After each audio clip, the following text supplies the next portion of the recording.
So, Invincible Season 1. Now, I know I'm late for doing Season 1 because it came out back in 2021 and also with Season 2 halfway done, but yeah, it is what it is. Now, I'm here to talk about how Invincible is a breath of fresh air to the superhero genre. I know that I'm not the first one to point this out, but it is true. In a niche where the superhero genre is overcrowded with uninspiring stories, lack of unique characters, and bland visuals, Invincible stand out as a breath of fresh air. Some people compare it to The Boys on how similar they are, and I disagree with that. Invincible and The Boys have nothing in common except for maybe the brutality and the gore, but other than that, it's a completely different show. The Boys is a story on how superheroes would actually operate and be in the real world, and how they're more of a celebrity than actually heroes. While Invincible is a story about Mark Reason, your typical high school teenager getting their powers for the first time and becomes a superhero. But this time in a world where not everyone is that who you think they are. So now with all that out of the way, let's start the video. So Invincible. Invincible is a comic written by Robert Kirkman that came out back in 22nd of January 2003 and later concluded in February 14th, 2018 that was later adapted to the show Invincible back in March 25th, 2021, which is what we're going to be talking about today. So Invincible is a story about Mark Reason, your typical high school teenager that is trying to find his place in the world with the power he has, and of course because his dad, Omni-Man, we're going to talk about him later, is a superhero, he also becomes one too, with a significantly better suit than Omni-Man's. Now, I'm not saying that Omni-Man's suit is bad, it works for him, but I just think that Mark's suit just looks better with the yellow, blue, and black combination. It just makes his suit look so iconic and memorable. And now, while we're in the topic of Mark Reason, I think Mark Reason is not necessarily the best or a good protagonist, but I think he's the most relatable. And of course, I'm not saying that being relatable makes a great protagonist, but in Mark's case, being relatable is what grounds him with the godlike superpowers that he has. Because, even if he's a superhero, when the mask is off, it's just Mark Reason with his everyday problems. Like how he balanced being a superhero with his everyday lives, friends, and girlfriend, and how he has to make up lies to them so that he can be a superhero and save the day. I know it's nothing new, Spider-Man has the exact same dilemma as that, but with Mark's case, it just feels more natural and realistic, and not as forced like Spider-Man, because with Spider-Man, for some reason his life just sucks every time. Like literally something good would happen and then his friend died or Aunt May died, you get the point. But enough about that, let's talk about his dad, Nolan aka Omni-Man. You see, Omni-Man at first glance may just look like he's another copy of evil Superman, but no, he is not only not evil, he also is not just one-dimensional plot twist, I'm a good guy but actually evil kind of guy. He actually has depth to his character, cause you see, Omni-Man, just like Superman, came from another planet, only this time his planet didn't explode like Krypton did. But yeah, basically Omni-Man came from a planet called Viltrum, where the people there are very nice and civilized, and their species are so advanced that they are helping other planets such as Earth. And that is the lie that Omni-Man told his wife. Viltrum is a planet full of war-hungry, ruthless, and bloodthirsty Viltrumites that just don't know when to give up. Like, you would think that a hole on their chest and a super punch from a dude that can destroy mountains with his bare hands would make him just go down, but no, they're just so resilient. But yeah, back to Omni-Man. You see, Omni-Man, he's not just evil in the sense that he wants to conquer Earth, but he wants to conquer Earth because he's loyal to his planet. But when he arrived on Earth, he met Debbie, Mark's mom, and they got married, which then changed Omni-Man's honest views. Now, for a period of time, he actually was happy on Earth, but then Mark got his powers and was like, oh yeah, I'm here to conquer Earth. And so that's why in episode 1 he killed the Guardians of the Globe, which he barely survived himself. But yeah, after that he starts training Mark while also this demon detective is investigating him. And not gonna lie, he's actually pretty cool. And slowly but surely everyone starts to know that he killed the Guardians of the Globe.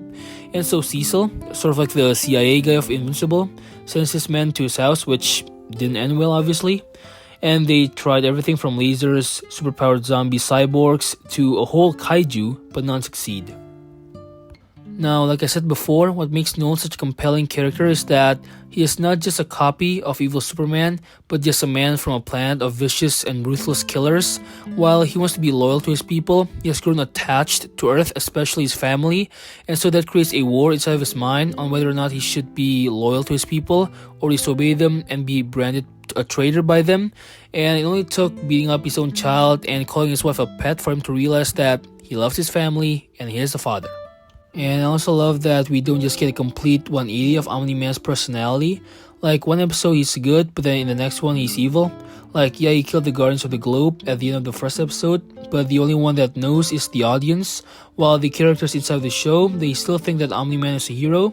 And so the episode after episode 1 is just the audience waiting in anticipation on when Omni-Man's true colors are gonna get revealed.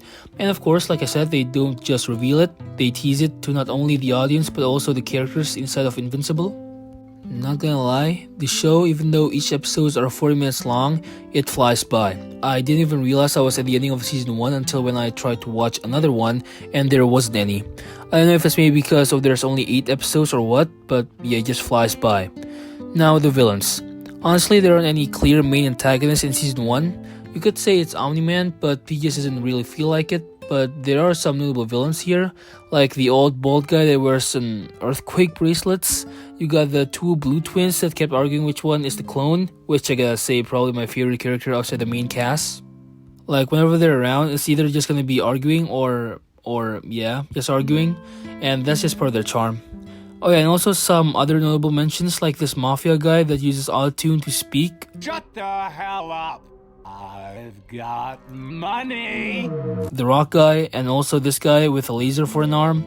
Like, the villains here in Invincible, even if they're a bit goofy, at least their designs are memorable. Oh yeah, and also there was like this mini arc where Robot, yeah, that's his name, Robot, wants to be normal, like, you know, having actual meat suits instead of being Iron Man all the time, which I understand, because his actual body is not this. No, he only controls that. His actual body is this. I know, it's something, right? But that's not the weirdest part. The weirdest part is that to create his new body, he took Rex's DNA because he likes Monster Girl, and he notices how Monster Girl find Rex interesting. Now let's talk about the fight scene. Being a superhero show, it definitely would have a lot of them, and I gotta say, each one of them doesn't disappoint. Like, we have the team fighting the Flaxons, Omni-Man wiping on the whole entire planet, Invincible vs. Battle Beast, and the others when they were at the Autotune Mafia boss apartment, and many more. But the best fight is definitely Omni-Man versus his son, Invincible. It's not really a battle if I'm being honest, it's more just like a beatdown, but yeah. And also, another thing, before I forget, there was this episode where Mark goes to Mars with the astronauts, and his job was to protect them, and he semi-succeed, but one of the astronauts got yacked, and, well, I guess Mars is doomed now. But enough talking about that, let's switch our attention to the show's animation and art style. Now, I'm not gonna say that the show has the best art style, but I do think that the art style fits the show perfectly. Now, how about its animation? The animation honestly looks pretty fluid, even if there are some shots that just looks a bit stiff, but overall it still looks great. Now, one last thing, I think the ending of the season was perfect, and I say that because Omni-Man is, as you know, fighting Mark, and by fighting I mean he is trying to convince Mark to join him with the Viltrumites, but of course Mark refuses, and as the brutal beating from Omni-Man ends on top of a mountain, he asks Mark, "What will you have after 500 years? And how Mark just replies with, "You, I still have you, Dad." And then Omni-Man left Earth, and I think that is the best way of ending the season. Even though Omni-Man has beaten Mark to near death, he still calls him Dad. And as Omni-Man hears that, it finally hits him as he realizes what he just done, and he can't bear with that as he just left Earth. So that is it for this video. I hope you find it entertaining, and hopefully it gives you a whole new perspective on the show, or if you haven't already, maybe it's what makes you want to watch it. But yeah, that's all from me. Thanks for watching, and see ya.